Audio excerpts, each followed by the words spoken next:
Menstrual pain is something many women experience. I experience severe menstrual pain, but the key is understanding the cause and finding the right treatment that works for you. You don't have to suffer through your menses. It's not like glory for you to suffer through your menses. With the right regimen, with the right drugs, everything can be sorted out.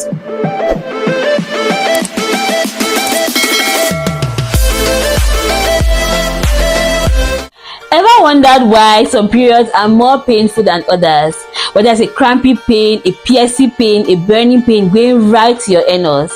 Have you ever found yourself curled up on your bed due to period pains? Then this video is for you. Understanding your body helps you better take control of your health. Hi guys, welcome back to my channel. Now, what is dysmenorrhea? Let me just get this off the table. Dysmenorrhea is the same as menstrual cramps or period pains or menses, as some people call it in lay terms. Now, there are two types of dysmenorrhea: primary dysmenorrhea and secondary dysmenorrhea. Let me ask you a question. Which do you think more women experience, primary or secondary? Just tell me in the comment section and I'll tell you the answer. Now, what is primary dysmenorrhea? Primary dysmenorrhea is just menstrual pain not due to any problem within the uterus or around the uterus, while secondary dysmenorrhea is menstrual pain due to a problem either within the uterus or around the uterus. Now, let's enter the depth of this video. Why do you experience menstrual cramps? What is happening? What is happening to your body that you're experiencing pain? Now, for me to explain to you everything that occurs, I'm going to teach you two things: the anatomy of the uterus and the physiology occurring in the uterus. The uterus has about 3 layers, but for this particular video, I want to focus on 2 layers. That's the myometrium and the endometrium. The myometrium is a muscular layer that surrounds the endometrium. Now, for the physiology, for menses to occur, there are a series of hormones that are elevated and decreased. But the one that is particularly interesting to us during menses is progesterone. So, when your menses is about to occur, a hormone known as progesterone drops in its level. This drop causes a rise in another hormone known as prostaglandins.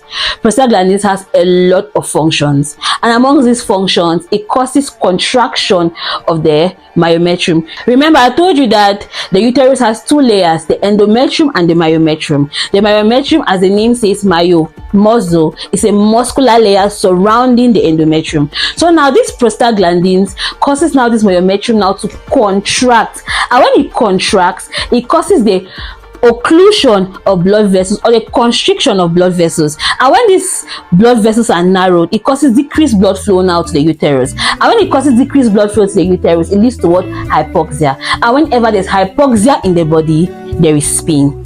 So you just have this picture in your mind, like you squeezing a ball, and the cause of why the ball is squeezing is prostaglandins. So the more prostaglandins, the more the ball is going to be squeezed and the more the pain. And that's why you usually experience more pain at the beginning of your menses, because the prostaglandins levels are high.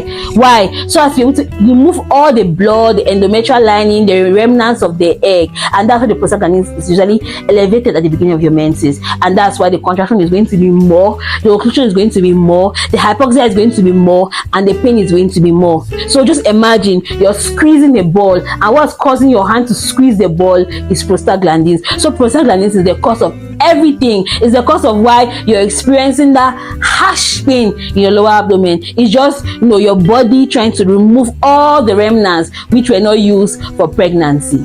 Remember, I told you that 2 types of dysmenorrhea: primary and secondary. So the reason I gave you, or the pathophysiology I just gave you, was for primary dysmenorrhea.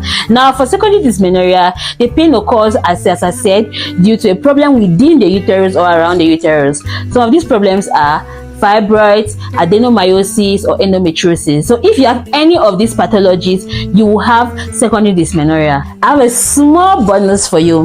Have you ever noticed that whenever you're menstruating, there's a greater urge for you to go and stool, or you have watery stools? I'm going to tell you why. Remember, I told you in the pathophysiology that what causes the contraction and the release of the blood is a hormone known as prostaglandin.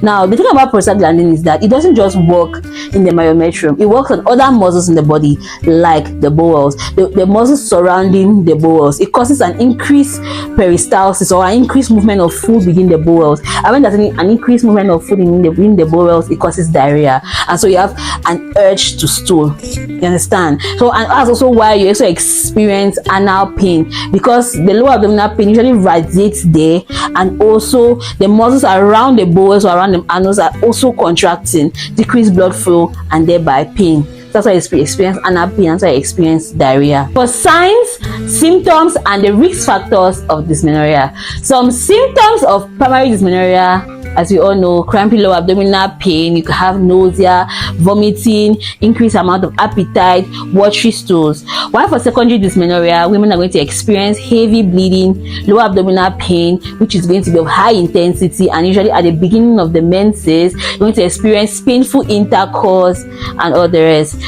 For the risk factors of dysmenorrhea: 1. Smoking. 2. Stress. If you have a family history of people that have painful menstrual cramps, you're going to also experience painful menstrual cramps. I have a quick question for you. Have you ever noticed that when you're stressed, your period is more painful? If you have experienced this, just tell me in the comment section. Have you ever noticed that when you're more stressed, your period is more painful? Tell me. Now, for the treatment of dysmenorrhea, there are some home remedies you can do at home, like using heating pads, exercising, or relaxing. Now, for the drugs you can take for dysmenorrhea, remember the pathophysiology I told you. The drugs are based on the pathophysiology. Remember, what was the problem? Tell me in the comment section. Prostaglandins.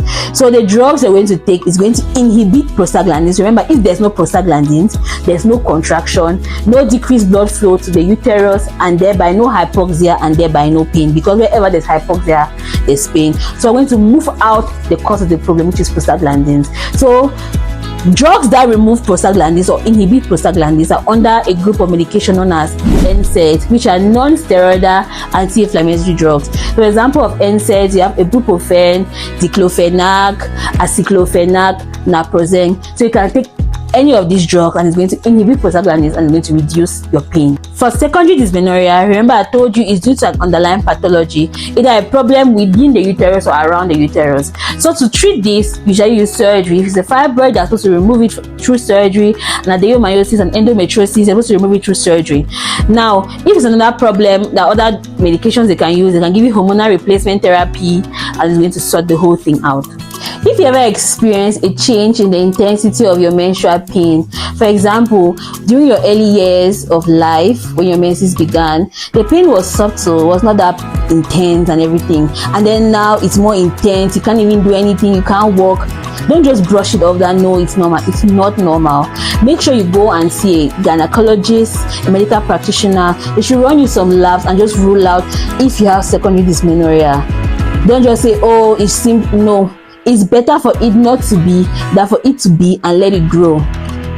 It's nice for you to have like a menstrual diary, and within this menstrual diary you can write what worsens your menstrual pains, what reduces it. If during this period your flow was heavier, was lesser, or maybe when you lied down it relieved it, or when you drank sweets it relieved it.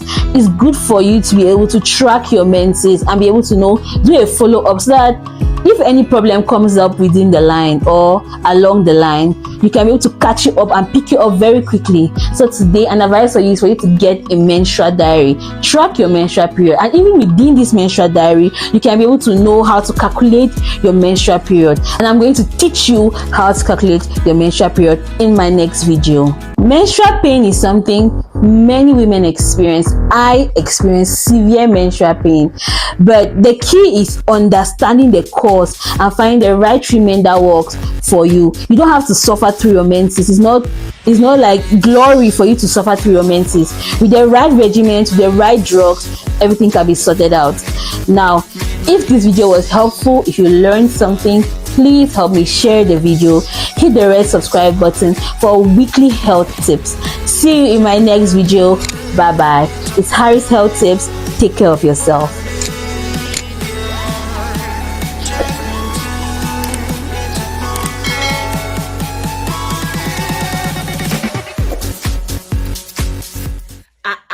You want to just go like that? that. Guys, please help me like, share, and subscribe. Thank you for watching the video to this point. Please hit the red subscribe button so anytime I drop anything, you'll be notified about it. Thank you. See you in my next video.